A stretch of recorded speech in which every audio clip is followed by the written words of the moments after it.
Psalms chapter 4, verses 6 through 7, it says, "Many, Lord, are asking, who will bring us prosperity?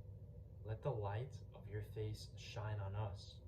Fill my heart with joy when their grain and new wine abound." So this is King David talking. And King David is saying that many around him, whoever it may be, maybe family, maybe friends, maybe enemies, maybe just random people, many are asking, like, who will bring us prosperity? And I think in today's world, we still ask that same question. Who will bring us prosperity?